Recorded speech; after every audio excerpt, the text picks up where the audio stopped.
जालौन के विनोद कुमार ने यूपीपीएससी में पाई 24वीं रैंक, बने डिप्टी कलेक्टर।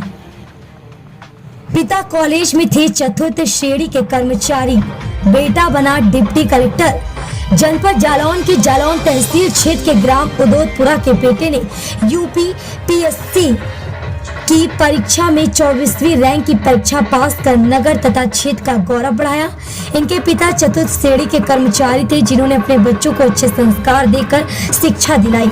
इनकी प्राथमिक शिक्षा गांव में हुई। इसके बाद उरई के एसआर इंटर कॉलेज में हाई स्कूल की पढ़ाई पूरी कर उरई में ही पॉलिटेक्निक की परीक्षा पास की। उदोदपुरा के गंगाराम दोहरे के पुत्र विनोद कुमार ने सिर्फ जिले का नाम रोशन किया, बल्कि अपने गांव तथा क्षेत्र का नाम भी रोशन किया। गंगाराम दोहरे इंटर कॉलेज शेखपुर बुजुर्ग में चतुर्थ श्रेणी कर्मचारी थे। पिता ने लगन, मेहनत, ईमानदारी और सेवा भाव के दम पर न केवल अपने 5 बच्चों की अच्छी परवरिश की, अपितु उन्होंने उच्च शिक्षा और बेहतर संस्कार देकर उच्च पदों तक पहुंचाने का भी कार्य किया। इनके 3 पुत्रियों में 2 पुत्रियां शिक्षा विभाग में अध्यापिका हैं, जबकि तीसरी पुत्री की भी शादी हो गई, जिनके पति पीएससी में उच्च पद पर आसीन है। 3 पुत्रियों के बाद 2 पुत्रों में छोटा पुत्र मनोज कुमार भारत की सबसे प्रतिष्ठित परीक्षा IIT क्वालिफाई करके एक प्रतिष्ठित कंपनी में सॉफ्टवेयर इंजीनियर है। पिता की चौथी संतान विनोद कुमार ने अपनी प्रारंभिक शिक्षा प्राइमरी स्कूल प्रारंभ की तथा सरकारी विद्यालयों से ही हाई स्कूल पॉलिटेक्निक बीटेक की डिग्री पूर्ण की। अपनी शिक्षा पूर्ण कर विनोद कुमार प्राइवेट सेक्टर में करियर बनाने की सोची, किंतु वहां के भेदभावपूर्ण, प्रेशर युक्त, तनाव पूर्ण तकनीकी माहौल में इनका मन नहीं लगा और वे लोक सेवक बनकर अपने कुल और समाज का नाम रोशन करने का सपना लेकर दिल्ली पहुंच गए। वहां इन्होंने कई वर्षों तक अथक परिश्रम किया, कोचिंग ली, मॉक टेस्ट दिया, किंतु सफलता अभी कोसों दूर थी। इसी बीच पिता का रिटायरमेंट भी हो गया और इनके ऊपर आर्थिक संकट के कारण तैयारी जारी रख पाना मुश्किल होने लगा, किंतु फिर भी उन्होंने हार नहीं मानी और पार्ट टाइम में न्यूज एडिटर का कार्य करके अपनी पढ़ाई जारी रखी। लेकिन जॉब के कारण तैयारी में बाधा आने लगी, इसलिए उन्होंने अपना जॉब छोड़ दिया। फिर भी आर्थिक समस्या का कोई तो हल इन्हें चाहिए था। अब इन्होंने ऑनलाइन कोचिंग संस्थानों के बच्चों की टेस्ट की कॉपियां चेक करके अपनी आर्थिक समस्या का सहज समाधान ढूंढ लिया। सर्वप्रथम 2020 इनकी मेहनत के परिणाम आने शुरू हुए और पहली बार इन्होंने प्री और मेंस की परीक्षा क्वालिफाई करके साक्षात्कार दिया, किंतु सफलता हाथ नहीं लगी। 2021 में भी ये साक्षात्कार तक पहुंचे, किंतु अब भी सफलता हाथों से फिसल गई। 2022 में भी ये तीसरी बार साक्षात्कार तक पहुंचे, किंतु फाइनल सिलेक्शन नहीं हुआ। इतनी असफलताओं के बाद कोई भी अपने पद से विचलित हो सकता था, किंतु उन्होंने अपने हौसले और जज्बे को कायम रखा और चौथी बार पूरे मनोबल और ऊर्जा के साथ साक्षात्कार तक का सफर सफलतापूर्वक पूर्ण किया। इनकी लगन, मेहनत, विनम्रता, संघर्ष और जज्बे को देखकर परमात्मा को भी अपना फैसला बदलना पड़ा और जहां विनोद कुमार अब की बार किसी भी पद से संतुष्ट हो सकते थे, वह उन्हें डिप्टी कलेक्टर का सर्वोच्च पद देकर परमात्मा ने उनकी सारी मेहनत और संघर्षों का हिसाब कर दिया।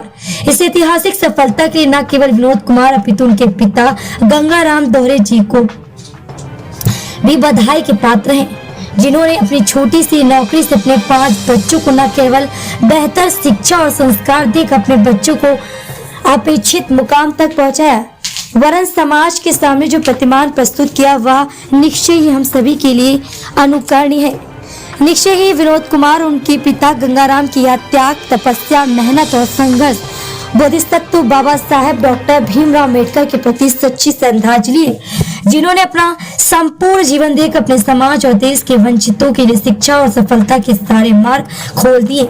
वहीं घर पहुंच बुधवार को तो घर वालों ने खुशी जाहिर की। इस मौके पर गंगाराम दोहरे, ब्रह्मादेवी दोहरे, गजराज दोहरे, मनोज कुमार, संदीप कुमार, कुलदीप सिंह, मंजेश, संजेश, विमलेश, बजकिशोर, संदीप कुमार, जितेंद्र सिंह, राम प्रकाश, अभिलेश, राम सेवक चौधरी आदि गांव में समाज के लोग मौजूद रहे। जनपद जालौन से सूरी न्यूज के अमित कुमार। मतलब हम लोग उनको फॉलो करते आए हैं, तो मुझे लगता है कहीं ना कहीं उनका असर मेरे ऊपर बहुत ज़्यादा है। इस चीज़ को मैं आगे बढ़ाना चाहता था, और मुझे लगता है कि जो सोसाइटी में उनका योगदान है, कहीं थोड़ा बहुत अंश या धूल का एक कण के बराबर भी मैं अगर कर दूं तो मुझे लगता है कि मेरा जीवन सफल हो जाएगा इससे। आपने ताली बजाओ चौथे अटेम्प्ट में किया है आपने, 3 अटेम्प्ट भी आप 2 बार शायद साक्षात्कार दे हाँ, चुके थे। तीसरा नहीं, मेरा चौथा साक्षात्कार है। चौथा, तो 3 साक्षात्कार में कहाँ चूक रही और चौथे में कैसे आपने? जहाँ तक मुझे लगता है कि ये मामला परीक्षा की तकनीक से संबंधित है। आप ऐसे नहीं कह सकते कि आप किसी को भी ऐसे समझा नहीं सकते उसे। अब जैसे कि यहाँ पे मेंस का एग्ज़ाम होता है, तो अगर आपके उसमें नंबर अच्छे हैं तो फिर आप इंटरव्यू का ये मान के चलिए कि रोल तो है लेकिन थोड़ा कम है।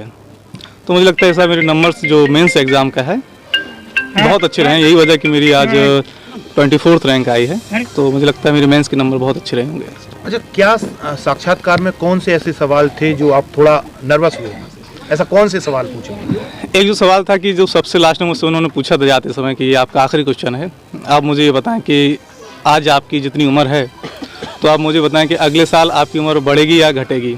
तो मुझे थोड़ी देर के लिए लगा कि ये क्या पूछ लिया, बट मैंने थोड़ा बैलेंस किया और मैंने बता दिया कि सर इसे हम दोनों नज़रियों से देख सकते हैं।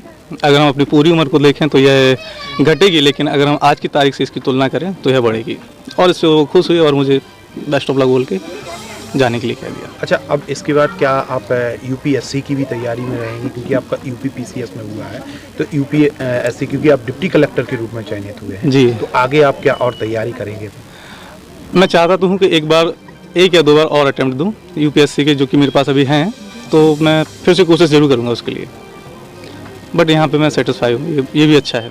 जी माता जी, क्या नाम है आपका? ब्रह्मा देवी। अच्छा, आज कैसा लग रहा है आपके बेटे? बहुत बढ़िया लग रहा है, अच्छा लग रहा है कि मेरे दोनों बेटे सक्सेस हैं। अच्छा, आज बेटे का चयन डिप्टी कलेक्टर के रूप में हुआ है। हाँ, तो अब क्या, और अपने जो नाती हैं उनको भी क्या आगे बढ़ाएंगे इसको? हाँ बढ़ाएंगे। नया क्लेवर, नया अंदाज। आप देख रहे हैं देश का number 1 digital news channel Soni news. छोटी बड़ी ताजी न्यूज पाने के लिए हमें फेसबुक, ट्विटर, यूट्यूब और व्हाट्सएप पर हमें सब्सक्राइब करें और फॉलो करें आपका अपना web news channel Soni news.